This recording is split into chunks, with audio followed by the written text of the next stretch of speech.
نہیں قبر میں جانا۔ مسلم کی حدیث سناتا ہوں، قیامت والے دن ایک آدمی آئے گا، اللہ کے نبی فرماتے ہیں بہت زیادہ نمازیں، روزے، زکوٰۃ وغیرہ سب کچھ لے کر آئے گا، لیکن اس کو جہنم میں ڈال دیا جائے گا۔ وجہ اس لیے کہ قیامت کا دن انصاف کا دن ہے، وہ عبادت کی وجہ سے جہنم میں نہیں جا رہا کہ نماز روزہ نہیں کیا تھا، ہاں یہ فرض ہے، لیکن نماز روزہ لے کر آیا ہوا ہے، حدیث میں ہے، مگر ایک اور وجہ ہے جس کی وجہ سے جہنم میں ڈالا جا رہا ہے۔ یہ کھڑا ہوگا، لوگ آئیں گے کہ یا اللہ اس نے مجھے گالی دی تھی، اس نے میرے اوپر تہمت لگائی تھی، اس نے مجھے برا بھلا کہا تھا، اس نے میری بے عزتی کی تھی، تو اللہ تعالیٰ کیا کہے گا؟ اپنے گناہ دو اور اس کے سر پہ پہلے نیکیاں، کہ اس کی نیکیاں لے جو۔ وہ کہے گا یا اللہ مجھے میری غیبت کی تھی، مجھے تانا دیا تھا، کہ نیکی اس سے لے جاؤ اس کے بدلے میں۔ اب زبان تو چلتی تھی کینچی کی طرح، اور کچھ پتہ نہیں کس کو کیا کہے جا رہا ہوں، اور ادھر انبار لگ رہا ہے، ابھی باتیں باقی ہیں لوگوں کی، نیکیاں ختم ہو گئی ہیں، لوگ کھڑے ہوں گے یا اللہ اور بھی اس نے ہمیں بہت کچھ کہا تھا، تو اللہ تعالیٰ کہے گا نیکیاں تو رہی نہیں، گناہ دو اور اس کے سر پہ ڈالو۔ زنا کیا اس نے، پڑھ رہا ہے حاجی صاحب کے کندھے پہ، تلاوت کرنے والے کی، نماز پڑھنے والے پر، زکوٰۃ دینے والے پر، گانے سنے اس نے، پڑھ رہے ہیں اس کے اوپر، چوری کی تھی اس نے، پڑھ رہی ہے اس کے اوپر، حدیث سنا رہا ہوں، ڈالا جاتا رہے گا یہاں تک یہ لد جائے گا گناہوں سے۔ حاجی صاحب کی بات کر رہا ہوں، نیک نمازی کی بات کر رہا ہوں، آخر میں کیا ہوگا؟ حتیٰ قذف فی النار، یہاں تک اس کو اٹھا کے جہنم میں ڈالا نہیں جائے گا، میرے پیغمبر نے فرمایا ذلیل کر کے پھینک دیا جائے گا۔ میرے بھائیوں، زبان کے بول میٹھے رکھیں، نہ بہو کو، بھابھی کو، نوکروں کو، غریبوں کو تانے نہ دیں، سخت بول نہ بولیں۔ غلطی ہو گئی ہے، بیوی کپڑے استری کر رہی ہے، سوٹ پورا جل گیا، کیا ہو گیا؟ بھلا کہ بیوی بھی جان بوجھ کے شوہر کے کپڑے جلاتی ہے، جل گیا ہے کوئی بات نہیں۔ اور ایسے ہی وہ کوئی دودھ گرم کر رہی تھی، کھانا بنا رہی تھی، مہمان آئے ہوئے ہیں، اس سے برتن گرا اور سارا سالن نیچے گر گیا، مہمان بیٹھے ہوئے ہیں، کوئی بات نہیں، میٹھا بول بولو، کوئی بات نہیں، کوئی بات نہیں، سخت بول بند کرو۔ ہمارے ہاں تو سخت زبانی یہاں نوک پہ کھڑی ہوئی ہے، دو آدمی جا رہے ہیں، آخر راستے میں تھوڑا سا گاڑی لگ گئی ہے، چھینٹے اڑ پہ، نیچے اترتے ہی سارے خان بن جاتے ہیں، تو یہ نظر نہیں آتی؟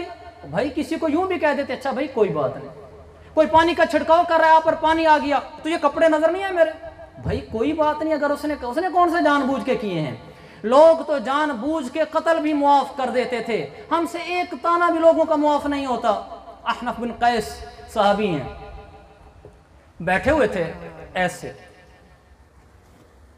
بیٹھے ہوئے، تو مسجد میں بیٹھے تھے، کچھ لوگ آئے اور ان کے بیٹے کی لاش لائے اور کہا یہ بیٹا ہے اور یہ اس آدمی نے قتل کیا، یہ دیکھو ایسے ہاتھ باندھ کے بیٹھے ہوئے تھے، بیٹے کا قاتل ساتھ پکڑا ہوا ہے، ہاتھ نہیں چھوڑے، ہاتھ باندھے کہا جاؤ میں نے معاف کیا ہے یہ ایمان؟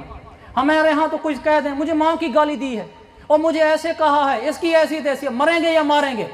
بے وقوفی ہے بھائی، گالی اس نے دی ہے ماں کی، اس کی زبان خراب ہوئی ہے، وہ قبر میں بھگتے گا، تم چپ کر جو جنت میں جاؤ گے، وہ گالی دیتا ہے یہ بغل میں چھرا چھپائے پھر رہا ہوتا ہے، اس کو مار کے یہ جیل میں پڑا ہوتا ہے، یہ جہنم میں پڑا ہوتا ہے مار کے۔